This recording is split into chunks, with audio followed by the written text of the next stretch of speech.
Hello, let's begin the story of Belgium. Here leaders took totally different path in contrast of what you have seen in Sri Lanka. Between 1970 and 1993, they amended their constitution 4 times.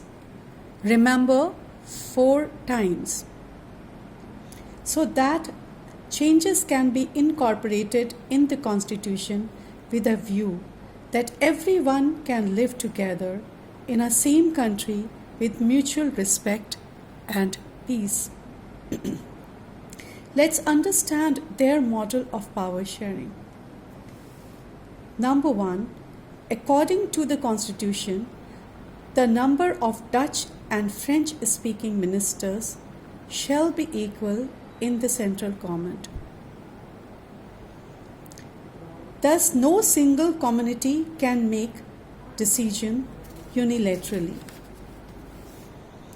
Number 2, many powers of the central government have been given to the state government of the 2 regions. Remember 2 regions? Flemish and Wallonia. Number 3, the state government are not subordinate to the central government. Number 4, Brussels, a capital city of Belgium, has a separate government in which both the communities have equal representation. Now, point to be noted here is that the French-speaking people are 80% in Brussels, accepted this representation because Dutch-speaking community has accepted equal representation in the central government. Dutch-speaking community, as you remember, they constituted majority in the whole nation, about more than French-speaking. Apart from central and the state government, they have third kind of government, a community government. This community government is elected by people belonging to one language community, that is Dutch, French and German speaking, no matter where they live. Now, community government does not deal with the issues like foreign affairs, defense, or finance, etc. This government has power regarding cultural, educational, and language-related issues. This is a Belgian model of power sharing. Now, what do we learn from these 2 stories of Belgium and Sri Lanka? Both are democracies, but they handled the question of power sharing differently. As a result, in Belgium, both the linguistic communities lived in perfect harmony with each other. And in Sri Lanka, as the majority community refuses to share the power, it led to distrust, destruction, and civil war, ultimately threat for the unity of the country.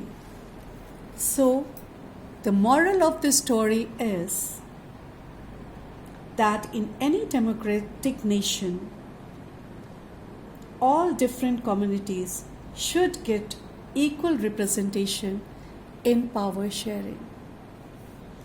And as a citizen of a very diverse nation like India, these 2 stories are very useful for us.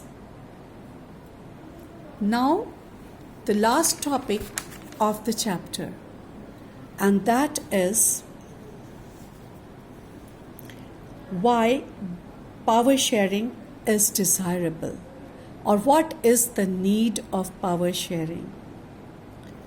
See, there are basically 2 reasons for power sharing. One, prudential reason of power sharing. It helps to reduce the possibility of conflict between social groups. It ensures the stability of political order, and power sharing will bring better outcome. As you can see with the example of Belgium. Another reason for power sharing is the moral reason. Power sharing is the very spirit of democracy. People have a right to be consulted on how they are to be governed, and very act of power sharing is valuable. So this is all about the power sharing. Now tell me one thing, children. What about sharing responsibilities? Yes, you heard me correct. Sharing responsibilities. As a responsible citizen of a democratic nation, we should always come forward in sharing responsibilities of the government, and at present we have only one responsibility, and that is to follow the lockdown religiously and help our government to fight against this unseen enemy.